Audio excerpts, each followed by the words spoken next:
Hello मेरे प्यारे बच्चों। आज का हमारा टॉपिक है वस्तुओं को आवेशित करना। तो वस्तुओं को आवेशित करने के 3 तरीके हैं, जिसमें से पहला है घर्षण विधि द्वारा आवेशन और दूसरा है चालन विधि द्वारा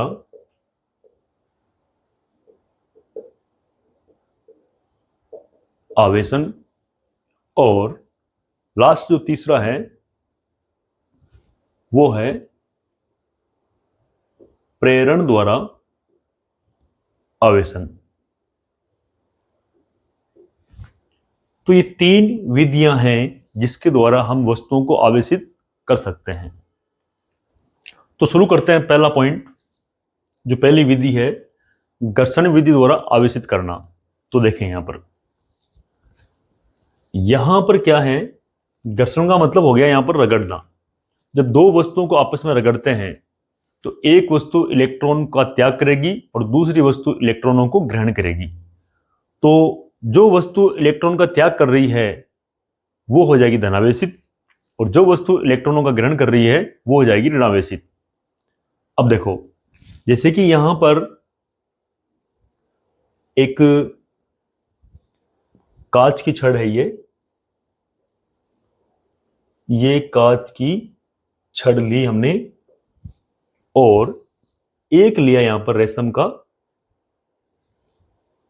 टुकड़ा लिया यहां पर, जिस पर प्लस और माइनस बराबर है। प्लस का मतलब धनावेश, माइनस का मतलब ऋणावेश।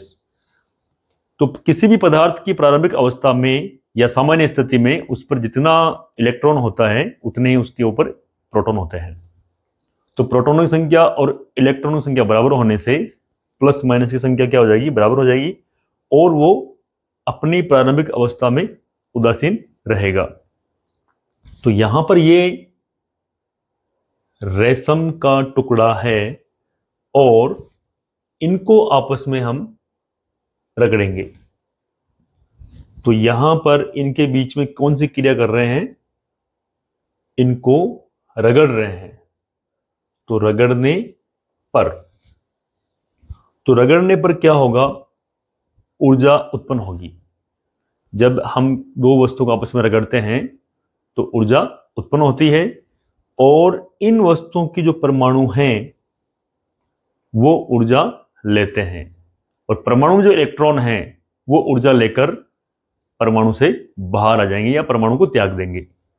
तो अब देखो, कौन सी वस्तु का इलेक्ट्रॉन पहले परमाणु को त्यागेगा और कौन सा बाद में त्यागेगा। तो देखते हैं, यहां पर ये जो कांच की छड़ है, इस वाली वस्तु को इलेक्ट्रॉन को त्यागने के लिए चाहिए 5 जूल की ऊर्जा।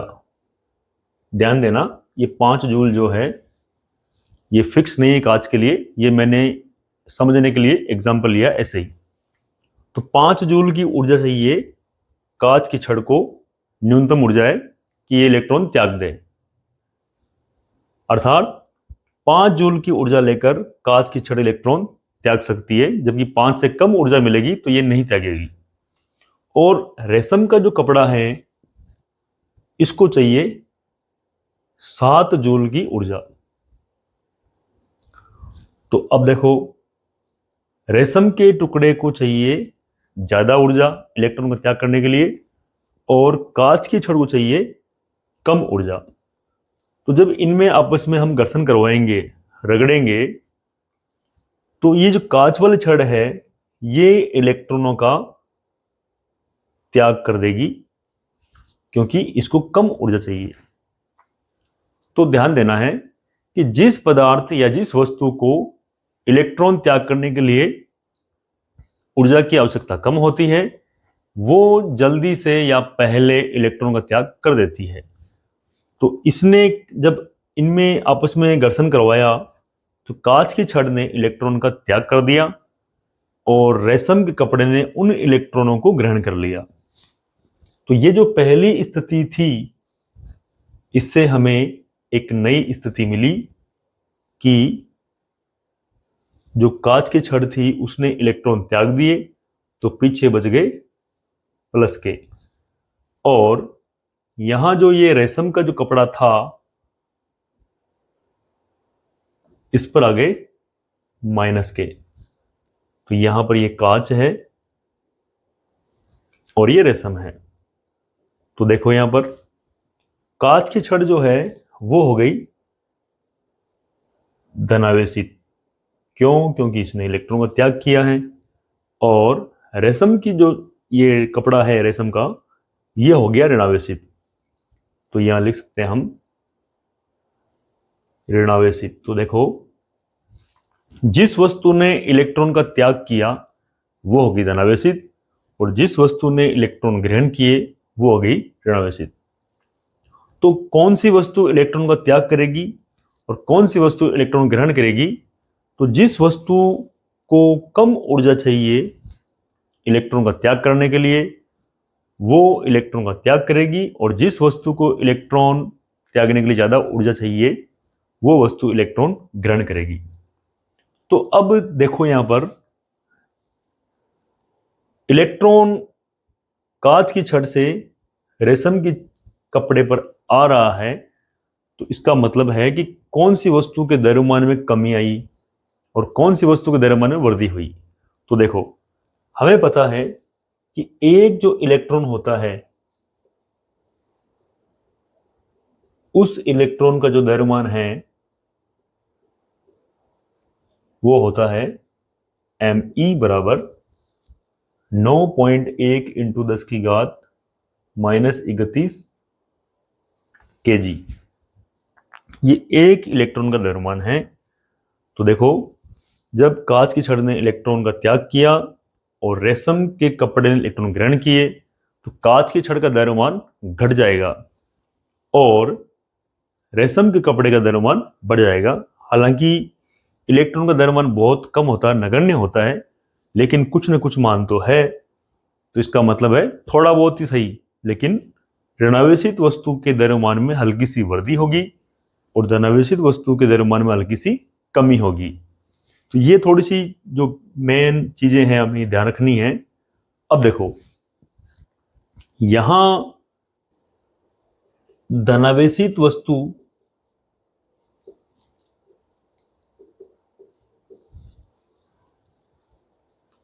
का जो द्रव्यमान होता है वो होता है कम। किससे कम होता है? ऋणावेशित वस्तु की तुलना में।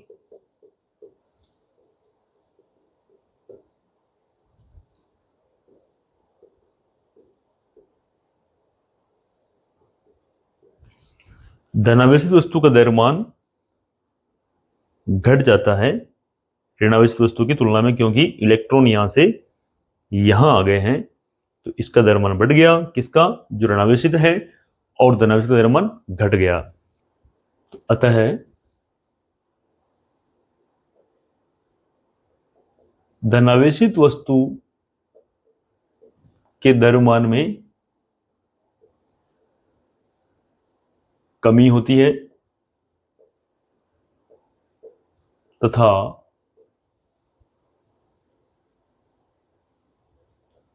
ऋणावेशित वस्तु के द्रव्यमान में वृद्धि हो जाती है।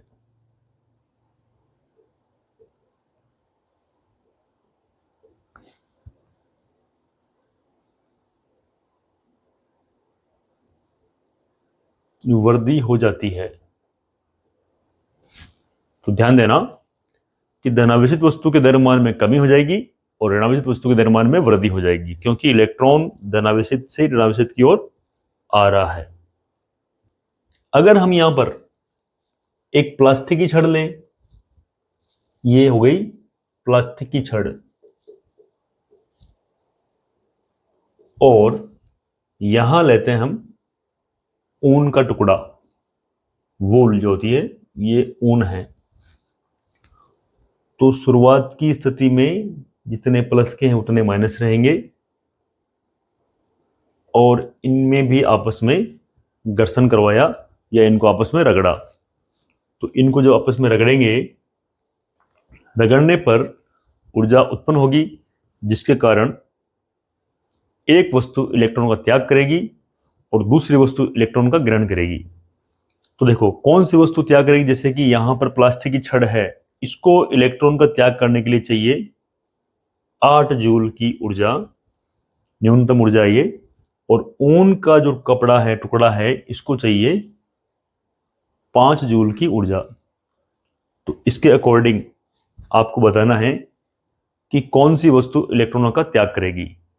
तो जिसकी ऊर्जा कम है, जिसको कम ऊर्जा चाहिए इलेक्ट्रॉन त्याग करने के लिए, वो वस्तु इलेक्ट्रॉनों का त्याग करेगी। तो यहां से ऊन जो है वो इलेक्ट्रॉन त्याग करेगी और प्लास्टिक की छड़ जो है वो इलेक्ट्रॉनों को ग्रहण करेगी। क्यों? क्योंकि इसको इलेक्ट्रॉन त्याग करने के लिए ज्यादा ऊर्जा चाहिए और इसको इलेक्ट्रॉन त्यागने के लिए कम ऊर्जा चाहिए। तो ये पहला डायग्राम हो गया। और इसकी जो रगड़ने के बाद वाली जो स्थिति है वो यहां बना लेते हैं। देखो, तो ये प्लास्टिक की छड़ है जो हो गई ऋणावेशित। क्यों? क्योंकि इसने इलेक्ट्रॉन ग्रहण किए हैं। ये यहाँ पर इलेक्ट्रॉन है और यहाँ पर जो ऊन का टुकड़ा था जिसने इलेक्ट्रॉन का त्याग किया है वो हो गया धनावेशित। तो ये तो हो गई ऋणावेशित। कौन हो गई? प्लास्टिक की छड़। और ऊन जो है वो हो गया धनावेशित। ये ऊन हो गया धनावेशित। अब देखो इसी के साथ समझते हैं हम कि ये जो ऊर्जा है, न्यूनतम ऊर्जा है जो इलेक्ट्रॉन का त्याग करने के लिए चाहिए इस पदार्थ को या इस पदार्थ के परमाणु को, तो ये जो ऊर्जा है ये कहलाती है कार्यफलन।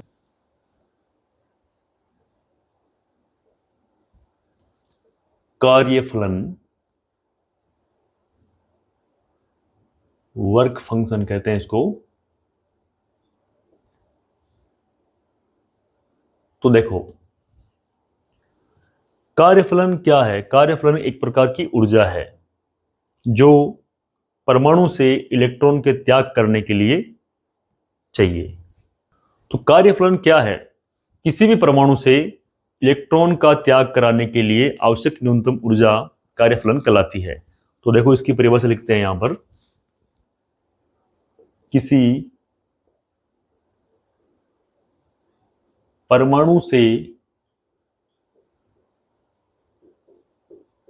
इलेक्ट्रॉन का त्याग कराने के लिए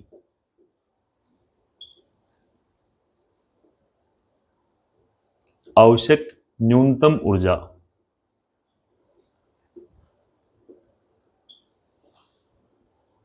कार्यफलन कहलाता है।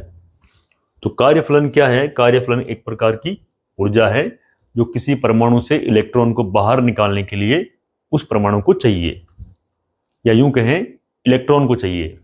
इलेक्ट्रॉन ऊर्जा लेकर और बाहर आ जाएगा। अब कार्यफलन से कम अगर ऊर्जा है, जैसे कि इसका जो कार्यफलन था प्लास्टिक का वो यहां पर हमने माना था 8 जूल।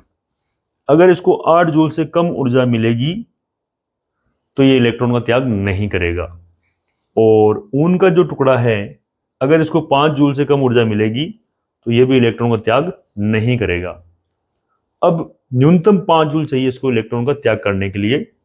हालांकि अगर ज्यादा मिलती है 5 से 6-7 मिल जाए तो भी ये इलेक्ट्रॉन का त्याग कर देगा, लेकिन न्यूनतम इतनी तो इसको चाहिए ही चाहिए। तो वो जो न्यूनतम ऊर्जा है किसी परमाणु से इलेक्ट्रॉन को निकालने के लिए, उसे ही कहते हैं कार्यफलन। अब देखो इलेक्ट्रॉन किस तरफ जाएगा? जब दो वस्तुओं को रगड़ेंगे तो इलेक्ट्रॉन किस तरफ जाएगा? इलेक्ट्रॉन जा रहा है निम्न कार्यफलन वाली वस्तु से उच्च कार्यफलन वाली वस्तु की ओर। तो देखो यहां पर ये वस्तु जो है ये है उच्च कार्यफलन वाली वस्तु,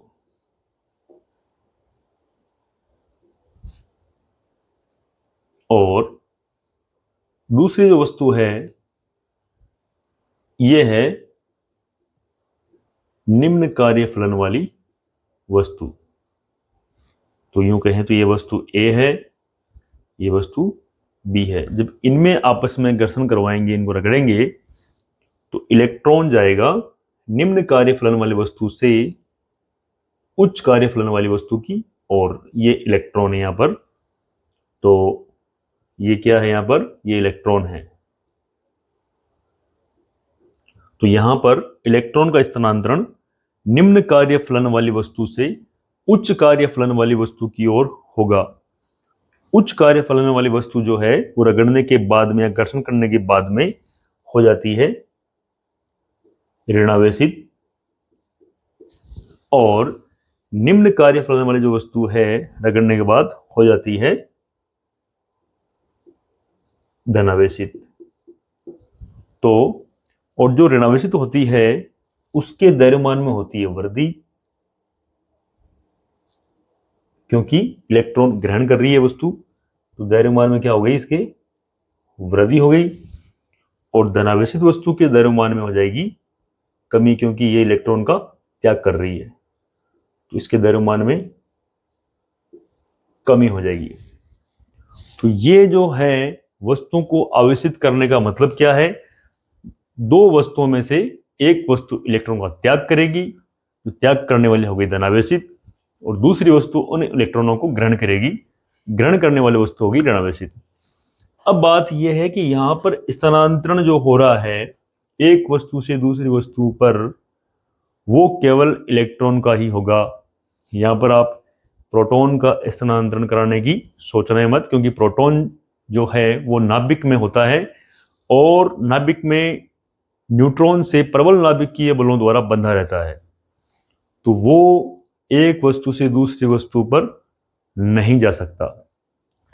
एक वस्तु से दूसरी वस्तु पर जाने के लिए सिर्फ उत्तरदायी कौन है, नाभिक के चारों ओर घूमने वाला इलेक्ट्रॉन, क्योंकि नाभिक से वो डायरेक्ट जुड़ा हुआ नहीं होता है, उनके बीच में एक वैद्युत बल होता है, और वो वैद्युत बल जो है वो टूट सकता है ऊर्जा देने के ऊपर।